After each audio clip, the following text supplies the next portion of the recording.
আসসালামু আলাইকুম, welcome to my channel. আজকের ভিডিওতে আমরা দেখব এমএস ওয়ার্ডের A to Z shortcut key. এই ভিডিওটি দেখলে আপনাদের দৈনিক 1 থেকে 2 ঘন্টা টাইম সেভ হবে যদি আপনারা এমএস ওয়ার্ডের কাজ করার চিন্তা ভাবনা করে থাকেন। তো চলুন আর কথা না বলে আমরা ভিডিওটি শুরু করে দিই। ভিডিও শুরু করার আগে একটি কথাই বলবো, আপনারা যারা এই ভিডিওটি দেখছেন তারা অবশ্যই এই ভিডিওতে একটি লাইক দিয়ে যাবেন, কারণ আপনাদের একটি লাইক আমাদের ভিডিও করার আগ্রহ উৎসাহ অনেকখানি বাড়িয়ে দেয়।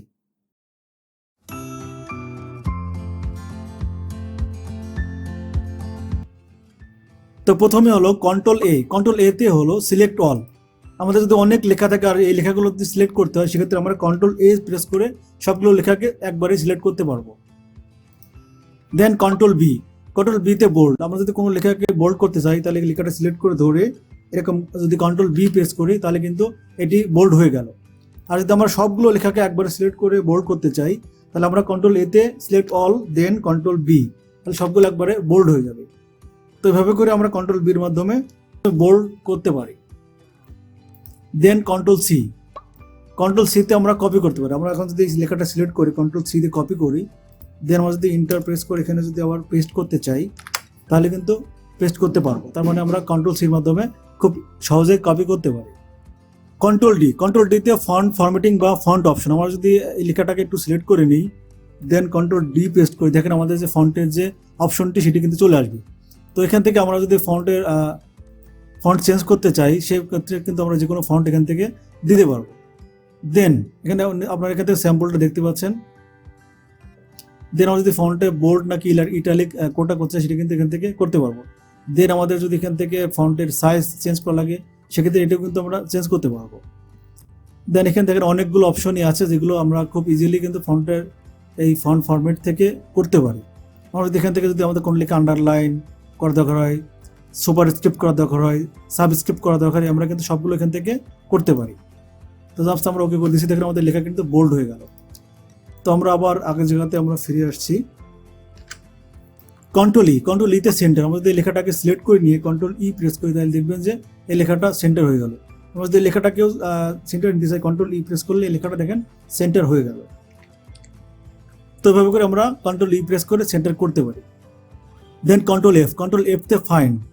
তো আমরা কন্ট্রোল এফ প্রেস করলাম, আমরা কোনো লেখাকে খুঁজতে যাচ্ছি। আমরা সাপোজ এখন লেখা খুঁজতেছি টু লেখা, ঠিক আছে, TOO এরকম টু লেখা কোন জায়গায় আছে। তো দেখেন আমার এখানে মোট এক জায়গাতেই এই টু লেখাটা আছে। আমরা যদি এই লেখাটা খুঁজতে চাই ডিভাইস, দেখেন DEVICE, দেখেন ডিভাইস লেখাটা চলে আসবে। তো এভাবে করে আমরা যদি কোনো ফন্টকে খুঁজতে চাই, কোনো লেখাকে খুঁজতে চাই সেক্ষেত্রে কন্ট্রোল এফ প্রেস করলে অপশনটি চলে আসবে। দেন কন্ট্রোল জি তে হলো গো টু। তো আমরা যদি কোনো পেজে যেতে চাই সেক্ষেত্রে আমরা যদি এখন আমরা এখানে 1 নম্বর পেজে আছে, আমরা যদি এখন 2 নম্বর পেজে যেতে চাই তাহলে এখানে জাস্ট 2 টাইপ করলে চলে যাব। আবার এরকম হতে পারে যে আমাদের হয়তো কোনো সেকশন দরকার, সেক্ষেত্রে মানে কোনো লাইন দরকার, যেটা দরকার আমরা সেটা কিন্তু এখান থেকে যেতে পারি। আমরা জাস্ট 5 নম্বর লাইনে যেতে যাচ্ছি, জাস্ট ওকে করবো, দেখেন আমাদের এখান থেকে সে 5 নম্বর লাইনে চলে গেল। 1 2 3 4 5। তো এভাবে করে আমরা চাইলে কিন্তু কন্ট্রোল জির মাধ্যমে গোটুতে যেতে পারি। কন্ট্রোল এইচ এর রিপ্লেস। আমরা যদি কন্ট্রোল এইচ প্রেস করি দেখেন আমাদের রিপ্লেস চলে আসলো। এখন দেখেন আমাদের এই লেখাটাকে আমরা রিপ্লেস করতে যাচ্ছি। সাপোজ এই লেখাটার জায়গাতে আমরা অন্যটা দিতে যাচ্ছি MTM, এরকম লেখা দিতে যাচ্ছি। রিপ্লেস অল করে দিলে সবগুলো জায়গাতে কিন্তু এটা রিপ্লেস হয়ে যাবে। দেখেন আমাদের এই লেখা কিন্তু রিপ্লেস হয়ে গেল। আমরা আবার আগের জায়গাতে ফেরত আসতেছি।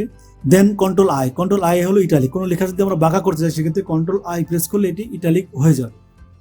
দেন কন্ট্রোল জে তে হলো জাস্টিফাইড। দেখেন আমার এখানে লেখাগুলো এখান থেকে কিন্তু সমান না। আমরা যদি এই লেখাগুলো ধরি দেখেন এগুলো কিন্তু এখান থেকে সমান না। তো আমরা যদি কন্ট্রোল জে প্রেস করি দেখেন এই লেখাগুলো কিন্তু সমান হয়ে যাবে, ঠিক আছে। আবার যদি এই লেখাটা এখানে ক্লিক করি কন্ট্রোল জে প্রেস করি দেখেন লেখাগুলো ডানে বামে সব সমান হয়ে গেল। কন্ট্রোল কে তে হাইপারলিঙ্ক উইন্ডো। আমরা যদি এই লেখাটাকে সিলেক্ট করে নিয়ে কন্ট্রোল কে প্রেস করি তাহলে দেখুন এই হাইপারলিঙ্ক উইন্ডোটি চলে আসবে। এখন আমরা এখানে লিখবো www.facebook.com, জাস্ট এখন ওকে করে দিব। তাই এই লেখাটা কিন্তু হাইপারলিঙ্ক হয়ে গেছে। আমরা যখন কন্ট্রোল প্রেস করে ধরে এখানে ক্লিক করি তাহলে দেখুন আমাদের কিন্তু ফেসবুকে নিয়ে চলে যাবে, ঠিক আছে। তো এভাবে করে আমরা কন্ট্রোল কে এর মাধ্যমে হাইপারলিঙ্ক করতে পারি। দেন কন্ট্রোল এল হলো লেফট অ্যালাইনমেন্ট। আমরা যদি লেখাটাকে লেফট করতে চাই কন্ট্রোল এল, আমরা যদি এরকম বড় লেখাকেও লেফট করতে চাই কন্ট্রোল এল প্রেস করলে কিন্তু এই লেখাটা সব বাঁ দিক থেকে সমান হবে। Control M A paragraph from the left. আমরা যদি এই লেখাটাকে সিলেক্ট করে ধরে এরকম করে সিলেক্ট করে ধরে যদি আমরা কন্ট্রোল এম প্রেস করে দেখেন এই লেখাটা একটা প্যারা আকারে হয়ে যাবে।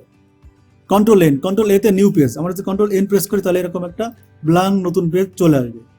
কন্ট্রোল ও তে ওপেন। আমরা যদি কোনো আগের কোনো ডকুমেন্ট থাকে সেটিকে ওপেন করা দরকার, সেক্ষেত্রে আমরা কন্ট্রোল ও প্রেস করবো। দেন এখান থেকে আমাদের যে লেখাটা দরকার আছে এখান থেকে আমরা সেই লেখাটা এখান থেকে নিয়ে নিব। এভাবে করে আমরা কিন্তু লেখা ওপেন করতে পারি। দেন কন্ট্রোল পি তে প্রিন্ট। আমরা যদি কোনো লেখাকে প্রিন্ট করতে চাই তাহলে আমরা কন্ট্রোল পি প্রেস করব, তাহলে এই উইন্ডোটা চলে আসবে। এখন জাস্ট এখানে প্রিন্ট করে দিলে কিন্তু এটি প্রিন্ট হয়ে যাবে। কন্ট্রোল কিউ তে রিমুভ প্যারাগ্রাফ ফরম্যাট। যদি আমরা কোনো প্যারাগ্রাফ করে থাকি সেটিকে রিমুভ করতে চাই তাহলে কন্ট্রোল কিউ এরকম জাস্ট সিলেক্ট করে ধরে কন্ট্রোল কি প্রেস করবো, দেখেন আমাদের প্যারাগ্রাফটা কিন্তু চলে গিয়েছে। কন্ট্রোল আর তে রাইট অ্যালাইনমেন্ট। আমরা যদি কন্ট্রোল আর প্রেস করি দেখেন এই লেখাটা রাইট অ্যালাইনমেন্টে চলে গেল। Control S A save. আমরা যদি কন্ট্রোল এস প্রেস করি তাহলে এখান থেকে দেখেন এই লেখাটি আমরা এখন সেভ করতে পারবো। আমরা সেভ করে এখান থেকে সেভ করে দিচ্ছি। কন্ট্রোল টি তে হ্যাঙ্গিং ইনডেন্ট। আমরা যদি কোনো লেখাকে হ্যাং করতে চাই সেক্ষেত্রে আমরা কন্ট্রোল টি প্রেস করবো। আমরা এখানে জাস্ট সিলেক্ট করে নিচ্ছি কন্ট্রোল টি, দেখেন এই লেখাটি হ্যাং হয়ে গেল। কন্ট্রোল ইউ তে আন্ডারলাইন। আমরা যদি এই লেখাকে আন্ডারলাইন দিতে চাই তাহলে কন্ট্রোল ইউ প্রেস করলে কিন্তু এই লেখাটা আন্ডারলাইন হয়ে যাবে। কন্ট্রোল ভি তে পেস্ট। আমরা যদি এই লেখাকে পেস্ট করতে চাই তাহলে এরকম লেখাটা সিলেক্ট করে ধরে কন্ট্রোল সি তে কপি করবো, দেন আমরা কন্ট্রোল ভি তে এরকম করে পেস্ট করে দিতে পারি। কন্ট্রোল ডাব্লু তে ক্লোজ। আমরা যদি কোনো পেজকে ক্লোজ করতে চাই সেক্ষেত্রে আমরা কন্ট্রোল ডাব্লু প্রেস করব। জাস্ট আমরা প্রেস করছি কন্ট্রোল ডাব্লু, দেখেন আমাদের পেজটি ক্লোজ হয়ে গেল। আমরা আবার ওপেন করে নিচ্ছি পেজটি। আচ্ছা, কন্ট্রোল এক্স তে কাট। আমরা যদি কোনো লেখাকে কাট করতে চাই সেক্ষেত্রে কন্ট্রোল এক্স প্রেস করব। জাস্ট আমরা কন্ট্রোল এক্স প্রেস করছি, দেখেন এটি কাট হয়ে যাচ্ছে। আমরা যদি কন্ট্রোল ভি প্রেস করি তাহলে কিন্তু এটা আবার চলে আসলো। ফাইনালি কন্ট্রোল ওয়াই এবং কন্ট্রোল জেড। আমরা কন্ট্রোল জেড এর কাজটি আগে দেখাবো। তো কন্ট্রোল জেড এ কি হয় দেখেন, আমরা কন্ট্রোল এক্স প্রেস করছি, এটি কেটে গেল। এখন যদি আমরা আগের জায়গাতে ফিরে যেতে চাই তাহলে আমরা কন্ট্রোল জেড দিব। এখন যদি আমরা আবার পরের জায়গাতে ফিরে যেতে চাই সেক্ষেত্রে আমরা কন্ট্রোল ওয়াই দিব, দেন আমাদের পরের জায়গাতে চলে গেল। তো এই ছিল আমার ভিডিও। যদি ভিডিওটি ভালো লেগে থাকে লাইক, কমেন্টস এবং শেয়ার করতে একদমই ভুলবেন না। And that's all. Thank you so much. Tata, bye bye, আল্লাহ হাফেজ।